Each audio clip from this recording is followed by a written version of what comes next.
Assalamualaikum warahmatullahi wabarakatuh. Berjumpa kembali di kelas biologi, masih bersama dengan saya Bapak Pamuji Santoso. Mudah-mudahan kalian semua di rumah tetap dalam keadaan sehat walafiat dan senantiasa dalam lindungan Allah Subhanahu wa taala. Dan tak bosan saya selalu menghimbau kepada kalian untuk tetap patuhi protokol kesehatan ya. Sekarang berkembang menjadi 5M ya, mengenakan masker, menjaga jarak, mencuci tangan, kemudian menghindari kerumunan dan mengurangi mobilitas kalian. Jadi usahakan stay at home ya, tidak keluar rumah kecuali untuk hal-hal yang sangat mendesak. Baik, untuk pertemuan kali ini kita akan melanjutkan materi kita pertemuan sebelumnya. Yang akan kita bahas hari ini adalah tentang hereditas pada manusia. Kita akan membahas sifat-sifat ataupun beberapa kelainan yang bersifat genetis yang diwariskan dari satu generasi ke generasi berikutnya, yang diwariskan dari pasangan orang tua kepada anak-anaknya. Nah, ini ada beberapa sifat atau kelainan yang harus kamu kuasai dengan baik ya. Adapun untuk kompetensi dasar yang melandasi materi ini adalah pada KD 3.7 menganalisis pola-pola hereditas pada manusia. Kemudian KD 4.7 kamu nanti diharapkan bisa menyajikan data hasil studi kasus tentang pola-pola hereditas pada manusia dalam berbagai aspek kehidupan. Tujuan pembelajaran yang pertama adalah kamu dapat menjelaskan secara konseptual pola-pola pewarisan beberapa sifat atau kelainan yang terjadi pada manusia. Tentunya ini sifat atau kelainan yang bersifat genetis. Kemudian yang kedua, kalian diharapkan bisa menerapkan konsep pola hereditas manusia pada suatu kasus yang terjadi pada kehidupan sehari-hari ya, misalkan tentang golongan darah ya, tentang beberapa kelainan genetis, misalkan buta warna, hemofili ya, kalian bisa mengetahui dengan baik, bisa menerapkan dengan baik ya. Baik, kita masuk ke materi ya. Kurang lebih materi kita yang akan kita bahas seperti ini ya.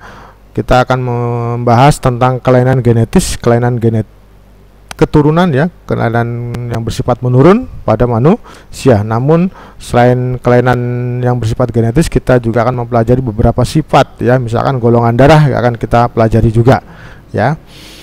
Baik, sifat atau kelainan genetis pada manusia nanti dapat dibagi menjadi dua kelompok. Ada kelainan genetis atau sifat yang terpaut atau yang terdapat pada autosom. Autosom itu kromosom tubuh. Dan ada juga sifat atau kelainan genetis yang terpaut atau terdapatnya pada gonosom ya, atau kromosom seks X dan kromosom Y ya gitu. Dan nanti yang harus kamu pahami betul dari setiap sifat atau kelainan genetis ini adalah apakah sifat tersebut bersifat dominan atau sifat resesif. Itu tolong dipahami dengan baik. Baik ya, sifat yang tertaut pada autosom. Jadi kita nanti akan belajar juga sifat yang tertaut pada gonosom. Ya, yang tertaut pada autosom nanti ada beberapa sifat atau kelainan, antara lain ada albino ya, atau tubuh yang gagal membentuk pigmen warna ya, albino. Kemudian ada imbisil atau keterbelakangan mental, di mana ini disebabkan karena tubuh gagal membentuk hormon tiroksin ya. Tubuh gagal membentuk hormon tiroksin, sehingga kita tahu hormon tiroksin adalah hormon yang berperan penting untuk memacu, merangsang berkembangnya kecerdasan, imbisil ya. Imbisil ini juga dikenal dengan sebutan FKU ya, fenilketonurea, karena di dalam urinnya ada senyawa yang namanya fenilketon ya.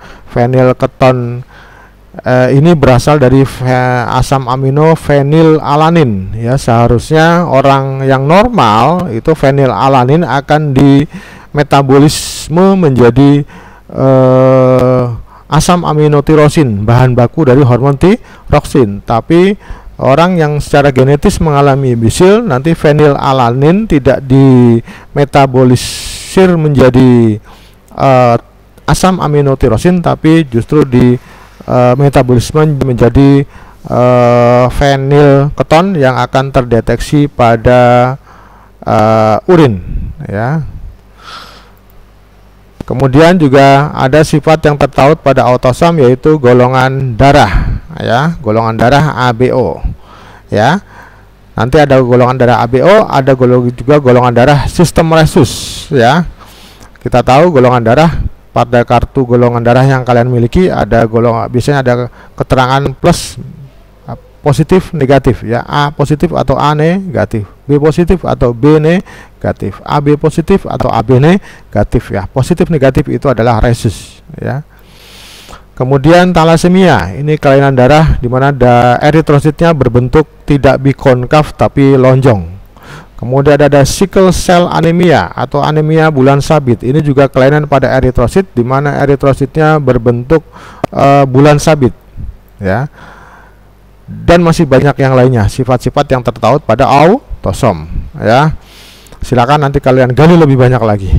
Kemudian yang sifat yang tertaut pada kromosom seks atau gonosom, nanti yang pertama harus kamu kuasai ada buta warna, ada hemofili. Minimal ini nanti yang harus kamu kuasai dengan baik, minimal dua ini, ya, dua kelainan ini, buta warna dan hemofili, ya. Hemofili itu adalah kelainan di mana penderitanya kesulitan untuk proses penutupan lukanya, ya. Kemudian anodontia, ya, anodontia di mana tidak punya geligi atau tidak punya gigi, ya. Kemudian enamel, ya, giginya coklat.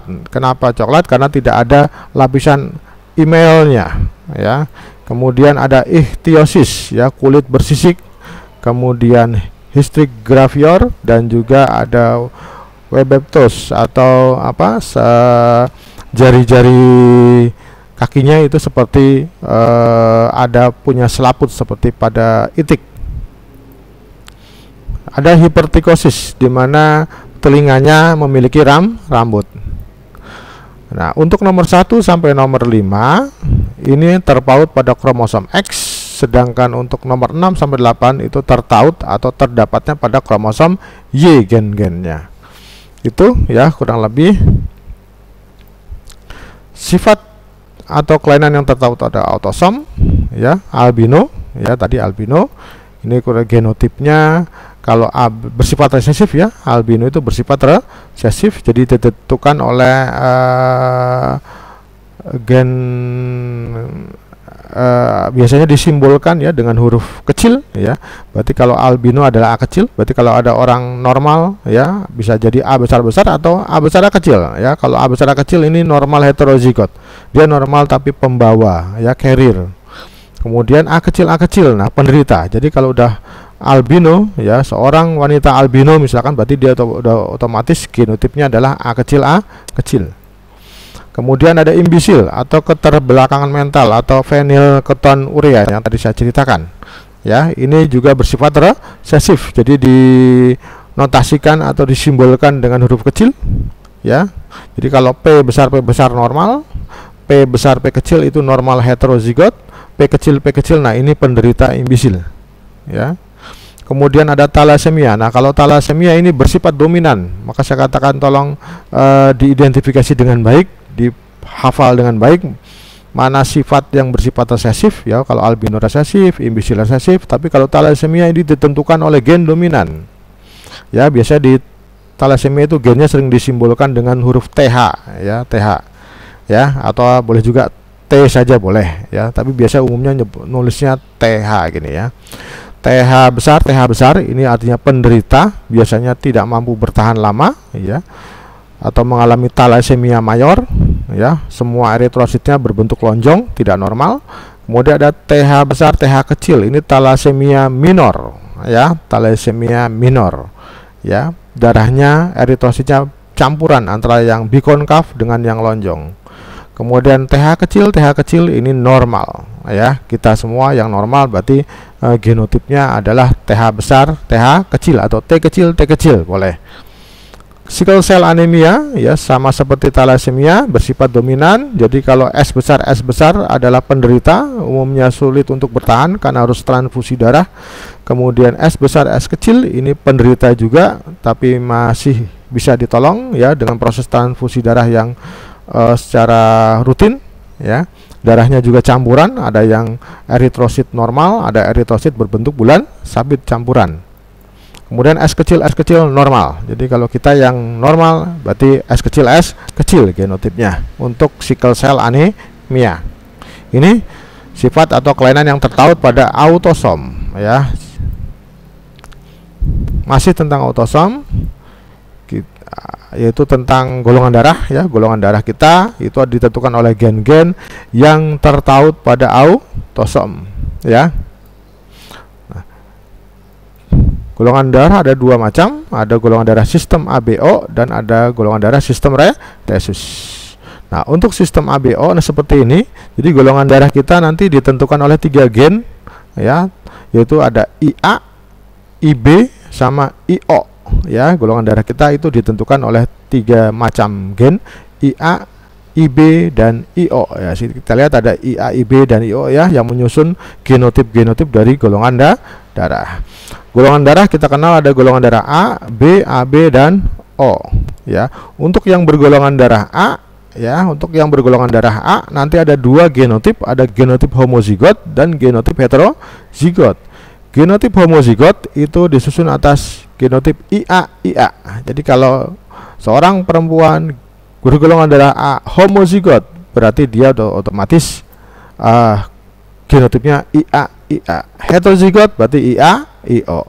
Kemudian golongan darah B pun demikian, ada 2 macam genotip homozigot IB, heterozigot IB, IO. AB dan O hanya punya 1 macam genotip. AB hanya punya 1 macam genotip yaitu heterozigot IA, IB. O itu hanya punya 1 macam genotip yaitu genotip homozigot IO. Jadi kalau O udah otomatis langsung ketahuan, IO, AB pun langsung udah otomatis ketahuan genotipnya pasti IA, IB. Kalau ada soal tentang perkawinan golongan darah yang agak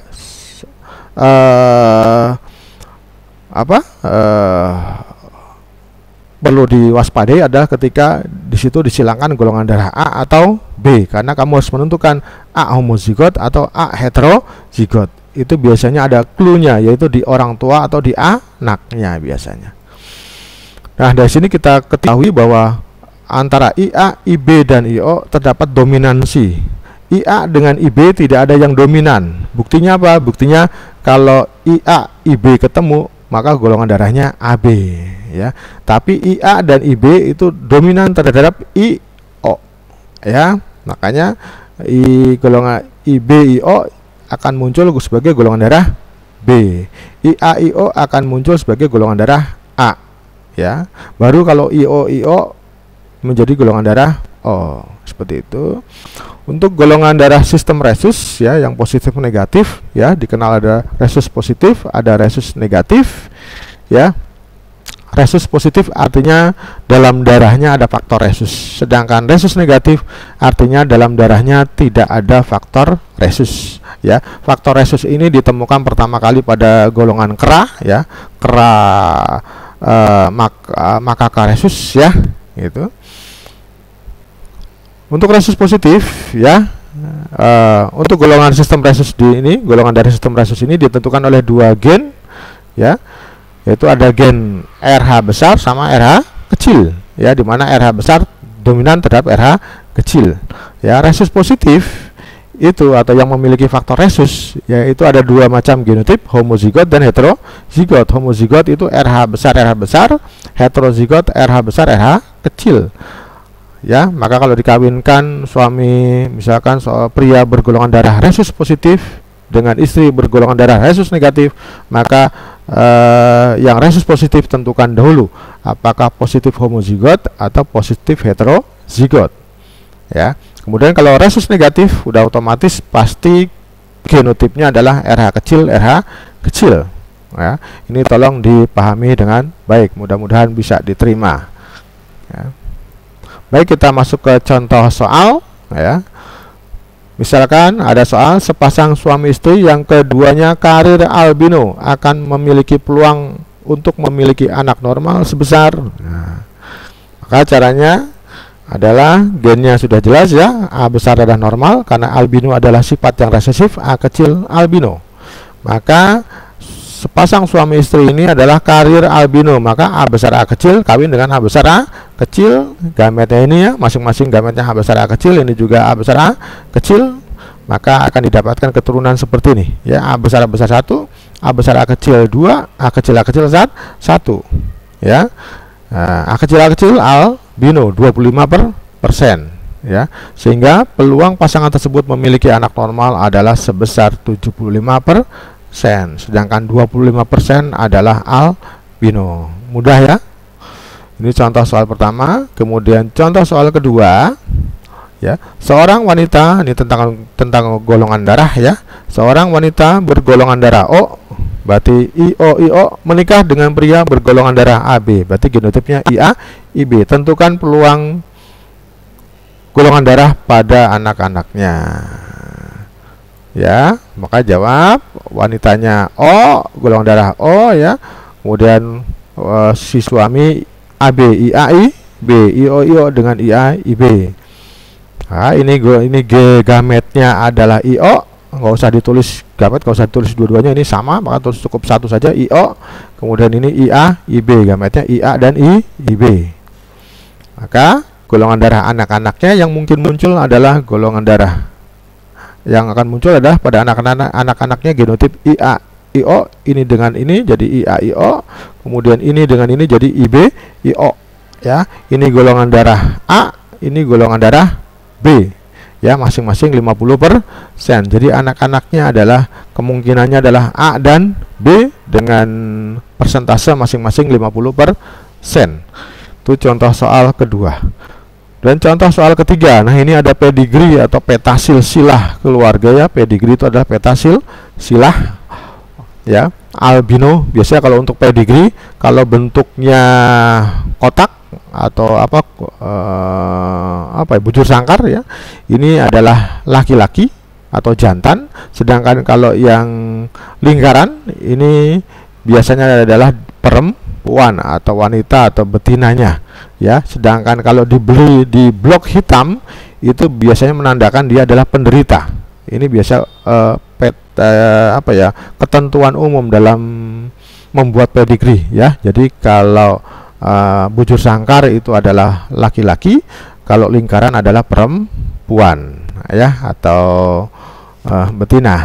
Ini berarti perkawinan antara albino ya, berarti si istri ini adalah A kecil albino ya, memiliki anak C D E F, yang C D E F ini adalah normal ya, normal. Kemudian tapi muncul G ya, G ini laki-laki yang albino A kecil. Tentukan genotip E dan F. Nah ini tolong disimak, dipahami dengan baik. Kalau ada pedigree ya, untuk menentukan genotip pada suatu pedigree harus memperhatikan genotip dari induknya atau anak-anaknya. Yang akan kita tentukan kan E dan F ya. Maka lihat genotip orang tuanya, lihat genotip anak-anaknya. Itu dari pedigree di samping, E dan F memiliki anak albino G. Ini A kecil yang sudah dapat dipastikan genotipnya adalah A kecil. Nah ini konsep penting. Setiap genotip yang terdiri dari sepasang gen ya, A kecil ini A kecil ini sepasang gen ya. Jadi G ini adalah A kecil, sepasang gen ini, satu gen diperoleh dari ayah, satu gen didapat dari ibu. Jadi A ini dari ayah, A kecil satu dari ayah, A kecil satu dari ibu, sehingga dapat dipastikan E dan F ini memiliki gen A kecil ya. Jadi bukan berarti A kecil ini dari ibunya saja, A kecil dari bapaknya kedua-duanya, enggak. Ini pasti satu dari ayahnya, satu dari ibunya. Setiap sepasang gen atau genotip seperti itu konsep pentingnya ya. Jadi tolong dipahami dengan baik. Berdasarkan konsep di atas dapat dipastikan bahwa E dan F memiliki gen albino. Walaupun kita tahu di sini dari pedigree ini keduanya normal, tapi keduanya memiliki gen albino A kecil. Sehingga dapat dipastikan pula bahwa E dan F keduanya adalah heterozigot A besar A kecil, ya. Tentukan genotip E dan F, ya. Udah kejawab, keduanya adalah A besar A kecil. Tolong, mudah-mudahan ini bisa dipahami dengan baik. Kemudian untuk soal keempat, perhatikan pedigree golongan darah atau peta silsilah di bawah ini, ya. Ini ada golongan darah A, si ibunya, kemudian si suaminya bergolongan darah O, memiliki 3 orang anak, ya, 2 laki-laki dan 1 perempuan, Ani, Adi, dan Ali, di mana ketiganya adalah golongan darah A, ya. Tentukan golongan darah Ani, Adi, dan genotip, ya. Genotip Ani, Adi, dan Ali. Jawab, dengan memperhatikan genotip kedua orang tua dapat dipastikan genotip golongan darah ketiga anaknya adalah sama, yaitu A heterozigot. Ya, kenapa A heterozigot? Ya, karena si ayah dari Ani, Adi, dan Ali itu genotipnya adalah IO, ya. Pasti ketiganya punya IO dari ayahnya. Ani, Adi, dan Ali pasti mewarisi gen golongan darah, ya, satu dari ibu, satu dari ayahnya. Nah, ayahnya hanya punya gen IO karena golongan darahnya IO. Jadi dapat dipastikan bahwa Ani, Adi, dan Ali memiliki golongan darah A-nya ini adalah A heterozigot, IO. Nah, mudah-mudahan bisa dipahami, ya. Jadi kita bisa menentukan genotip, ya, suatu individu dengan melihat genotip dari ayah atau kedua orang tuanya, atau genotip pada keturunannya kita bisa tentukan. Contoh soal nomor 5. Seorang laki-laki bergolongan darah AB resus negatif, ya. Ini dua kombinasi antara sistem AB O sama sistem resus. AB resus negatif menikah dengan wanita bergolongan darah O resus positif heterozigot, ya. Berapa persen peluang mereka untuk memiliki anak bergolongan darah B resus negatif?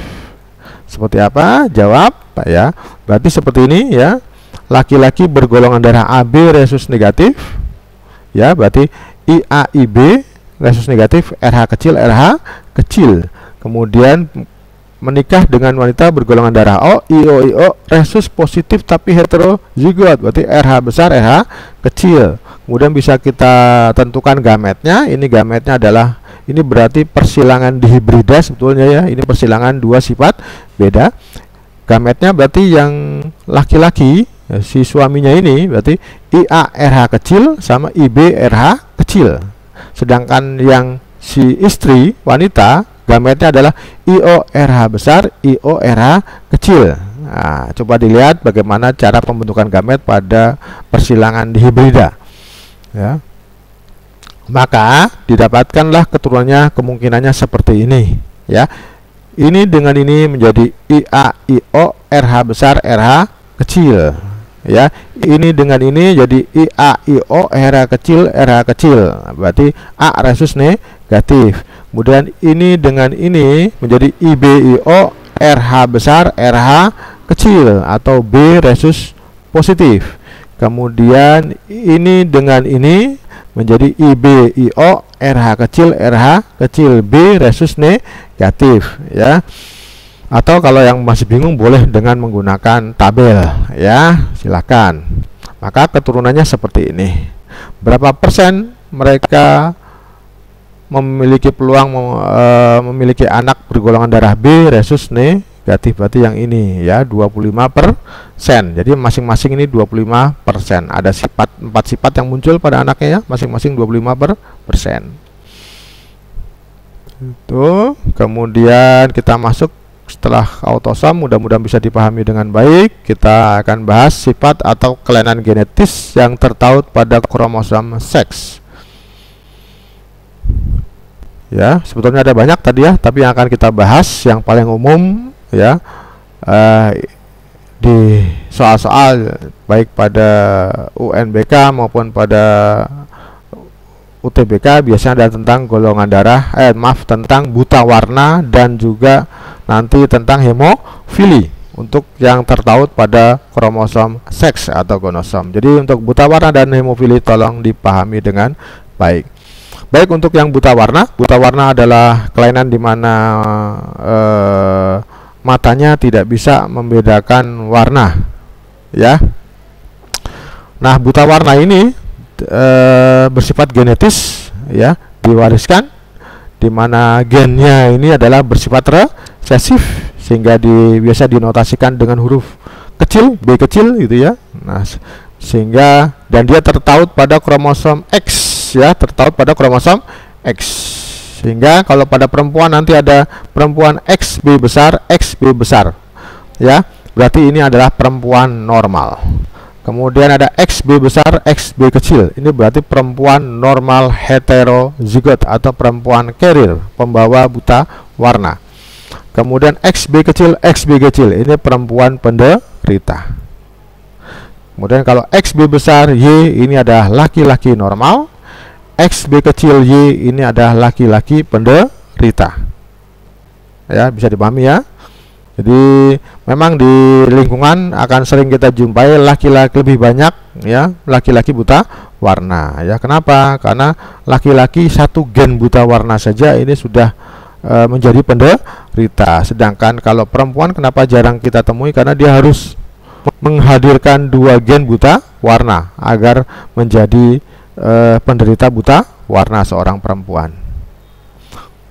Baik, kemudian yang kedua hemofili, kelainan di mana penderitanya akan sulit mengalami pembekuan darah. Ini sama dengan buta warna, bersifat resesif sehingga ditulis dengan huruf kecil, H kecil biasanya, ya, dan tertaut pada kromosom X sama ya dengan buta warna. Hanya beda huruf saja.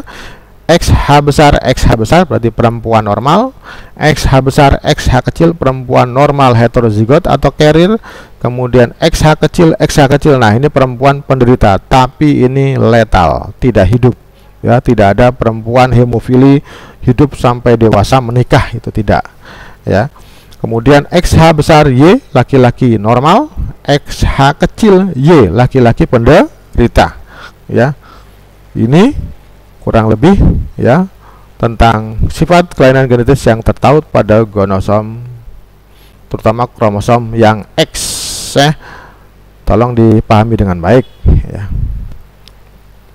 Konsep penting dalam pewarisan sifat yang tertaut pada kromosom seks ini adalah, pertama, tolong dipahami dengan baik ya, seorang ayah XY ini akan pertama mewariskan kromosom X. Seorang ayah akan mewariskan kromosom X-nya ini kepada seluruh anak perempuannya. Jadi kalau seorang ayah mewariskan kromosom X-nya kepada anak-anaknya, maka anak tersebut akan menjadi anak perempuan.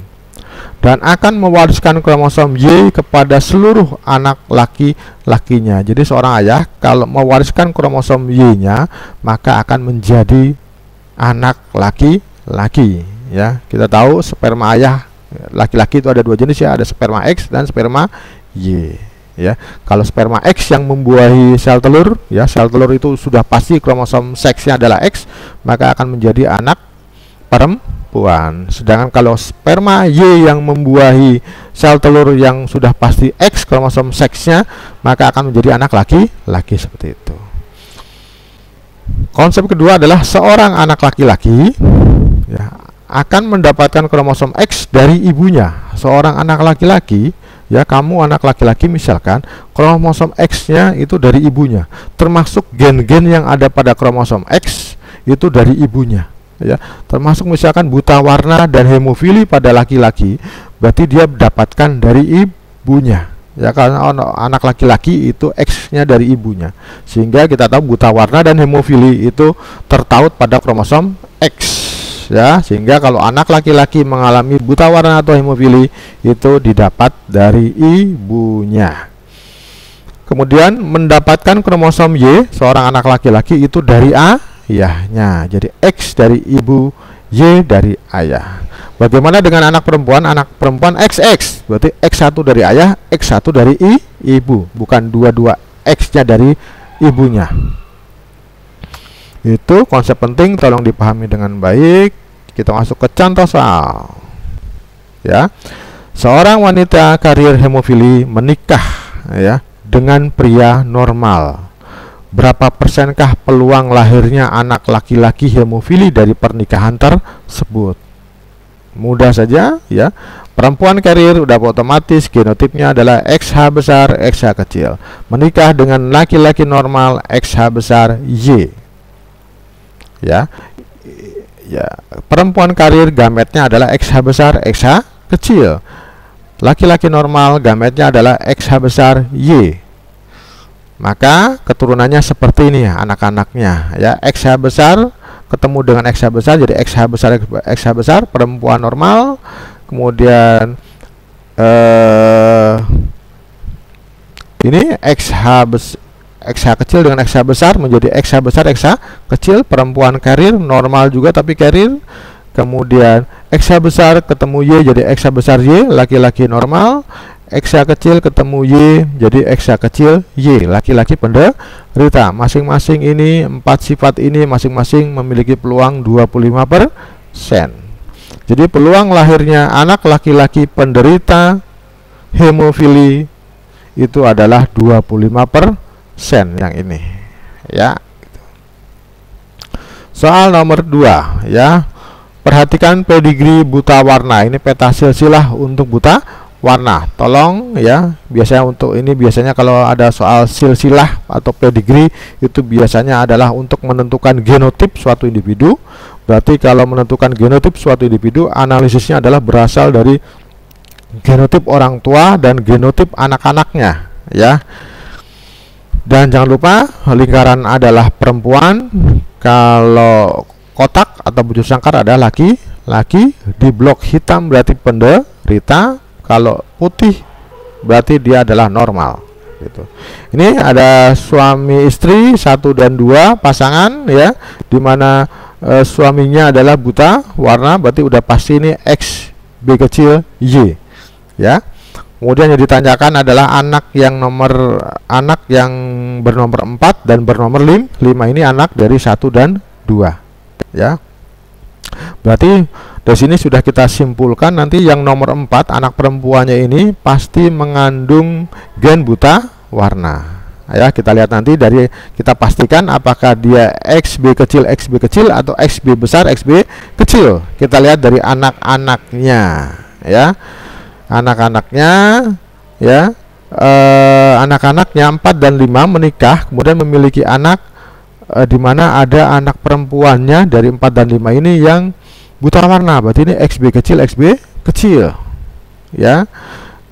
Udah otomatis ini XB kecil dari anaknya yang bernomor 7 ini, XB kecil 1 dari ibunya, XB kecil 1 dari ayahnya. Seorang ayah kalau memiliki kromosom X yang ada B kecilnya atau XB kecil Y, berarti dia sudah buta warna. Maka dapat dipastikan sebetulnya nomor 5 atau ayah dari nomor 7 ini adalah penderita buta warna, laki-laki penderita buta warna ya. Kemudian 8 laki-laki perempuan ini ya, ini normal berarti XB besar, XB kecil ini udah pasti ya, ini heterozigot. Nomor 9 ini XB kecil Y udah tepat pasti. Yang laki-laki ini laki-laki. Nah, laki-laki yang anak dari 45 yang nomor 10 ini dia kan laki-laki normal ya. Laki-laki normal ya.